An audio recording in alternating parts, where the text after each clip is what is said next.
investigation. But because I'm hard to take the practical aspect of it, okay, so our focus will be on crime scene investigation and analysis of evidence. Okay, sir. Yes. Crime scene investigation and analysis of evidence. We talk much about how to process evidence from crime scene. Crime scene investigation is the forensic methods or application of forensic method is the application of forensic method to identify, documenting, and preserving, collecting, and presenting evidence in a way that will be admissible in court. A crime scene is the location where crime took place or where we can locate or discover forensic evidence. At times, crime scene may be that location where crime took place or the body of the victim. So we have different type of crime scene. We have crime scene. The crime scene may be indoor and may be outdoor. Crime scene may take place inside the moving vehicle or maybe inside the plane. It may take place in a location like this, outdoor like this, and maybe inside the office. Then at times, crime scene may be classified according to the nature of the crime. For example, it may be national, may be transnational. That is, for example, now, crime, cyber crime is mostly transnational. So that one will give us a clue on how to investigate it. Because the reason for that is this: if somebody stays in Ghana and stealing from a bank in Nigeria here, so that one has cut across at least two countries. But the law of admissibility in one country is not the same thing with that one. So we need to put some things in order when we are investigating such kind of a crime. Then we may want to consider also whether the crime scene is stable, whether that crime scene is something that if you stay for 2-3 days you may still get what you want from it, or the one that is transient, that the evidence there may vanish within some hours.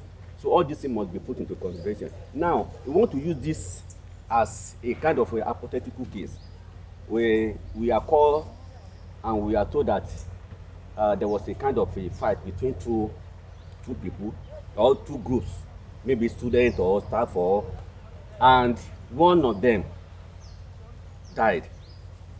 So we want to know the perpetrators, those who were involved in the activity. Now let's take this one in mind. The purpose of crime scene is to reconstruct the event.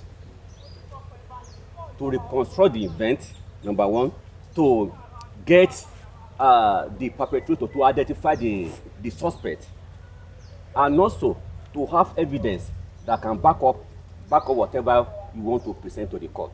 As soon as we are caught, and the first thing for us to do is to ask questions. When we ask questions, we do to know the kind of crime scene that we are going to meet over there. Probably maybe it is indoor or outdoor.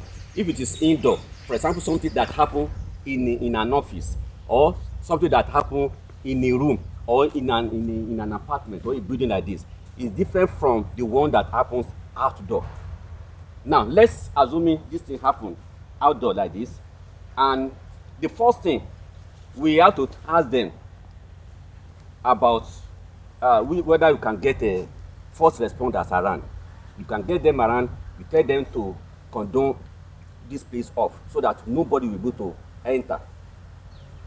Because if you allow people to enter, it will disrupt some things.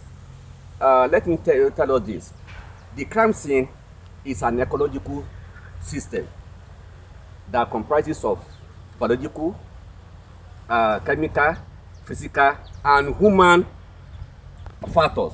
So if any of this is disrupted, it will affect the whole thing. it will affect the whole thing. So you understand that this one later when we begin to process the crime scene. Now, after I might have conduct this place off, then we come with, you know, that when we ask question, we know the kind of tools, evidence processing tool that we are going to bring along with us. For example, if it's a rape case, we know that we'll be looking for DNA. We'll be looking for DNA. We'll be looking for trace evidence, maybe here or Viber from the Iceland.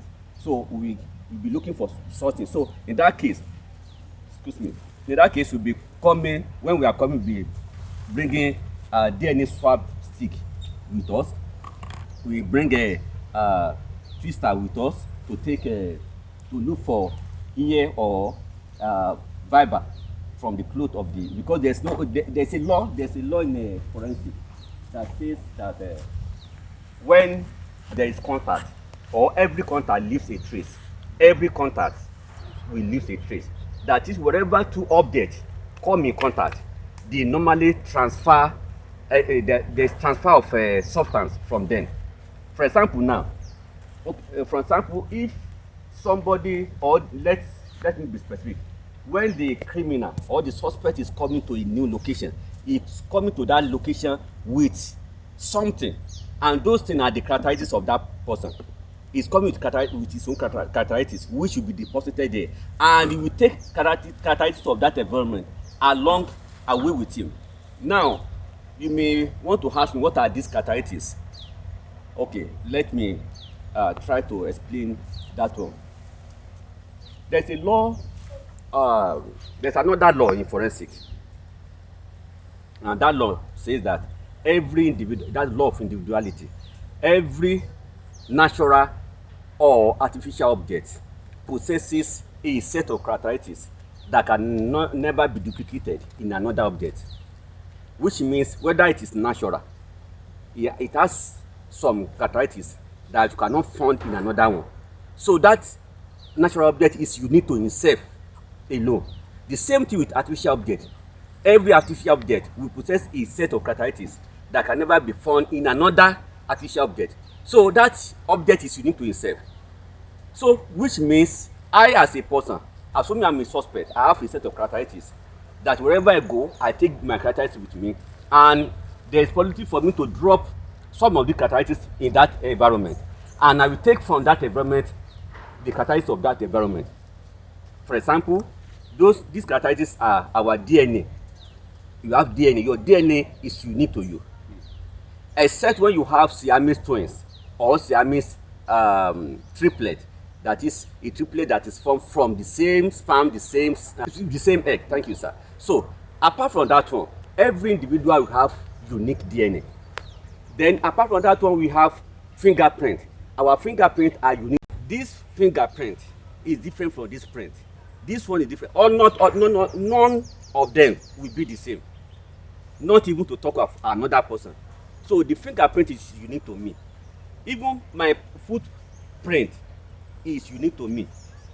Then things like my denture is unique to me. Everyone possesses a set of teeth that is totally different from another person. If an odontologist will work on it, will tell you that now this is the person that baked this food or this fruit. So assuming we got a food from the crime scene and we bring a odontologist to come in, he or she will tell you that no, this suspect is the one who baked this one, or no, it's not the one. So we have a set of characteristics in us that we will deposit anywhere we go. Even when you handshake somebody, you are transferring something from your body to his body, and you are taking something from his body to your body. So, and that is those two laws, they are very germane to crimes, to criminal investigation. So now as soon when this is a open door crime scene. Now the first thing, when we get there, because we may have a team or more than a team, or maybe a team or teams of investigators. For example, you may have private investigators there, and may also have a you may have private investigators there. You may also have police there. So all these, we have different. There are different teams, or at times you may even have a criminalist that will come along with them. So this one will make us to have a set of people that we have, maybe supervisor that is supervising each one of them. So we have to coordinate ourselves. So that is why at times you may not be able to prevent some people to come in. For example, if the job has been given to you as a private investigator to do, and a police, and this one involve police also, you can't tell the police not to come in. Or if a police officer is investigating a crime scene like this, if the higher officer is coming, he can't say, Oga, Emma Wole, he won't be able to say such a thing. So what we do in that instance is that we get a place, we get a location before entry. We get a location where everyone that will enter into that place will document his presence. They have to register. That's why I put that in there. So that is one. Then there's something you call preliminary investigation or walkthrough. The first thing is for the investigator to come in, the lead investigator and whoever that's in charge of it to come in. You come in, you try to walk through to detect if there are some evidence. There are some, you have different types of evidence. There are some that are very delicate. They can get destroyed easily. For example, footprint. This is footprint. That's another footprint over there. So this footprint, if you don't cover it to protect it so that it won't be destroyed, it can easily be destroyed. So we have to protect that one. There are some also that are transient, that is with time you won't see them again. So if you walk through the place, if you perceive an odor, you document it, you write it down. Then there are some that are stable. For example, this knife is stable. This is stable. That is stable, and even this, the dead man, the dead also is also stable. So after that one, the next thing is to document.